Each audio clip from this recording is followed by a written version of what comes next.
Nous avons le plaisir de recevoir le professeur Fayez Zanad. Je n'ose pas le présenter. Le professeur Zanad, on le sait, s'intéresse beaucoup à l'insuffisance cardiaque et à ses différents aspects. Et en l'occurrence, dans ce congrès, il est question d'un trouble qui peut être négligé ou qui mérite encore d'être plus connu, c'est les apnées du sommeil. Ce sont les apnées du sommeil. Ma première question, ce sera donc, professeur Zanad, où en est-on aujourd'hui sur ce problème des apnées du sommeil ? Je crois que la nouvelle la plus importante, c'est qu'on a enfin un essai clinique prospectif évaluant le traitement de l'apnée du sommeil d'origine centrale chez les patients insuffisants cardiaques, les effets sur la morbimortalité. Donc c'est vraiment ça qui a fait évoluer très clairement les connaissances et en particulier la réponse à la question est-ce que ce trouble est délétère? Est-ce que son traitement peut améliorer le pronostic des patients? Et cet essai, vous parlez de l'essai satellite ?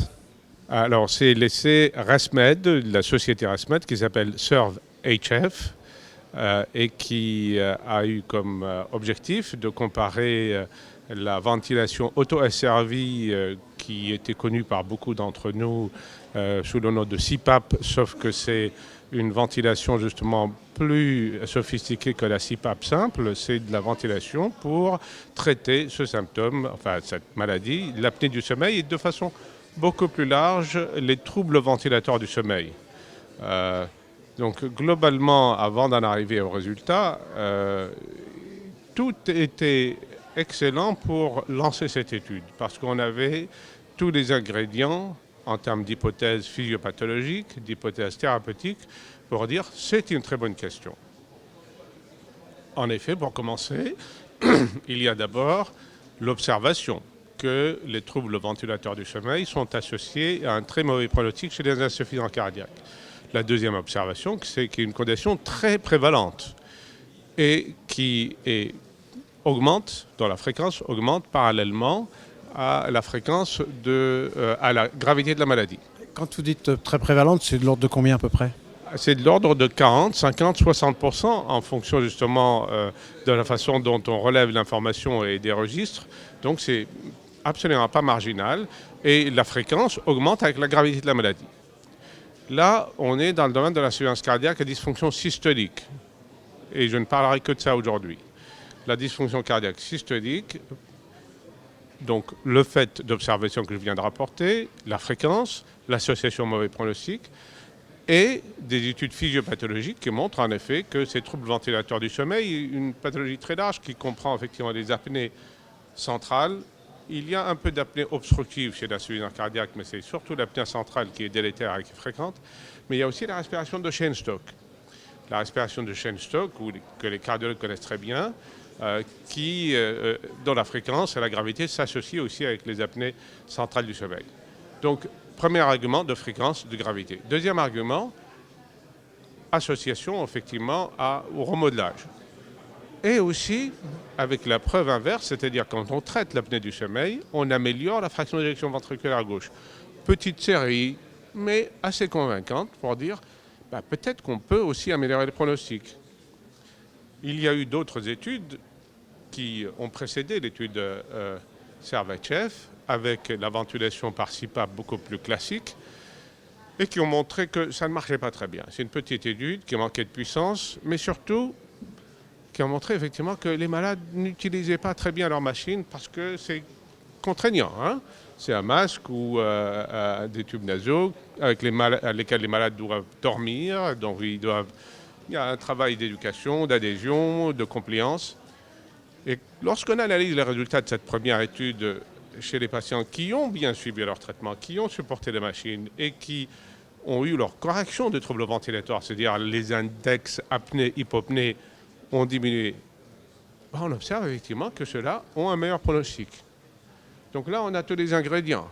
Les ingrédients pour dire que si on traite correctement jusqu'au bout, ça marche. Voilà. Sauf que, bien sûr, comme vous le savez, en cardiologie et encore plus dans l'insuffisance cardiaque, il faut le prouver. Plus dans l'insuffisance cardiaque que dans n'importe quel domaine que je connais et encore plus dans l'intérieur de la cardiologie, on a tellement été échaudé par des superbes hypothèses, très solides sur le plan rationnel, mais quand on fait l'essai clinique, c'est décevant. Et je suis sûr que vos auditeurs relèveront et se remémorent de plusieurs de ces exemples-là. Et qu'est-ce qu'on attend alors pour quelle information, quel autre essai? Donc c'est l'essai Servachev. Voilà, nous l'avons voulu, nous l'avons fait. C'est démarré en 2008. Longue histoire, puisque c'est l'essai de morbimortalité, grand nombre de patients, beaucoup d'événements. Un essai remarquablement bien conduit. Difficile de conduire un essai parce que c'était un essai forcément en ouvert, puisqu'il y avait un groupe de patients qui était ventilé et l'autre groupe traitement habituel selon les pratiques usuelles. Donc il y avait des problèmes de subjectivité, de suivi, d'adhésion au traitement. Les patients prenaient leur machine ou pas. Il y avait pas mal de croisements. Des patients qui étaient dans le groupe usuel se sont mis effectivement à être ventilés. Au contraire, des patients qui étaient ventilés et puis en avaient marre, ont arrêté. Malgré toutes ces complications, l'essai est d'une remarquable qualité et a réussi à aboutir, donc conclusif. Et les conclusions sont très étonnantes. Oui, contrairement à toute attente, traiter l'apnée du sommeil centrale chez les insuffisances cardiaques à fraction d'éjection faible augmente la mortalité cardiovasculaire. Coup de tonnerre dans un ciel bleu. Comment? Pourquoi? Malheureusement, les essais cliniques ne sont pas faits pour répondre sur le comment et le pourquoi. Ça vous dit ça marche pas. Dans quelle population ça marche pas. Alors évidemment, on a des billes pour commencer à comprendre comment, pourquoi, quelles sont les hypothèses. Eh bien, on a observé effectivement que c'est surtout la mort subite qui a augmenté. Donc peut-être des problèmes de troubles du rythme ou d'infarctus aigu, parce que vous savez que toutes les morts subites, quand on fait des études de biopsie ou d'autopsie, c'est pas forcément toujours rythmique. C'est quelquefois un gros caillou dans une grosse coronaire. Donc on ne sait pas très bien. On sait que c'est les morts subites qui a été augmentées, et donc ça a des conséquences en pratique. Tout à l'heure, j'évoquais incidemment un satellite HF dont Marie-Christine Iliou nous a parlé.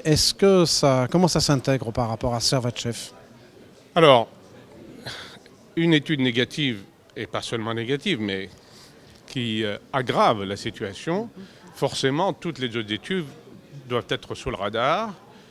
Et si ces études, et il y en avait plusieurs qui étaient menées de façon concomitante, ciblent la même pathologie, insuffisance cardiaque, dysfonction systolique, avec effectivement une fraction d'éjection basse et troubles ventilatoires centraux, clairement, ça a figé tout le domaine et toutes les autres études ont dû être arrêtées. Ça ne devient pas éthique du tout de continuer à répondre à une question pour laquelle on a déjà une réponse, et surtout une réponse qui met en danger la vie des patients. Donc clairement, ça c'est réglé. Maintenant, il reste effectivement d'autres troubles ventilatoires, dont les apnées obstructives. C'était plus ce dont il était question dans Satellite HF, je crois. Alors, je ne suis pas sûr que je me souvienne exactement des critères d'inclusion de Satellite HF, mais en tout cas, les apnées obstructives d'un côté, les insuffisances cardiaques à fraction d'éjection préservées de l'autre côté, on n'a pas de réponse. Donc, il est tout à fait légitime de continuer à s'interroger et peut-être de faire des études dans ce domaine-là. Je crois qu'on a fait le tour de la question, et remarquablement bien, merci. Les conséquences quand même pratiques, c'est que c'était très très difficile. J'ai des patients qui se sont habitués à leur machine de leur dire non, maintenant il faut arrêter. Et c'est très très visible aux médecins qui se sont mis, les cardiologues, à dépister les apnées du sommeil. Ils ont convaincre. Et à convaincre, etc., de leur dire non, maintenant l'apnée du sommeil, c'est plus une affaire de cardiologue, en tout cas pour l'insuffisance cardiaque dysfonction systolique. Donc la conséquence, c'est éthiquement, ça n'est plus possible effectivement de ventiler des patients avec dysfonction systolique et apnée centrale. Voilà. Après, les autres indications, c'est un autre chapitre. Est-ce que le chapitre est clos ou qu'est-ce qu'on va faire maintenant alors on tire un trait définitivement ou qu'est-ce qu'on va faire? Je crois que ce chapitre-là, il est clos pour un moment jusqu'à ce qu'on comprenne mieux. Parce que vous savez, on pense toujours qu'on est très intelligent, qu'on a tout compris. Et donc toute la physiopathologie, il faut qu'elle soit revue. Les hypothèses qui sortent de cet essai, elles vont être regardées à la loupe, c'est que l'apnée du sommeil accompagnée de Cheyne-Stokes, c'est peut-être pas si mauvais que ça, c'est peut-être un mécanisme de défense. Les Cheyne-Stokes, vous savez, les grandes ventilations sinusoïdales ou hyperventilation suivie d'hypoventilation, peut-être effectivement que c'est un mécanisme de compensation que si on le bloque, c'est peut-être contre-productif. C'est donc dans ces pistes de recherche qu'on va continuer. Merci beaucoup. Merci.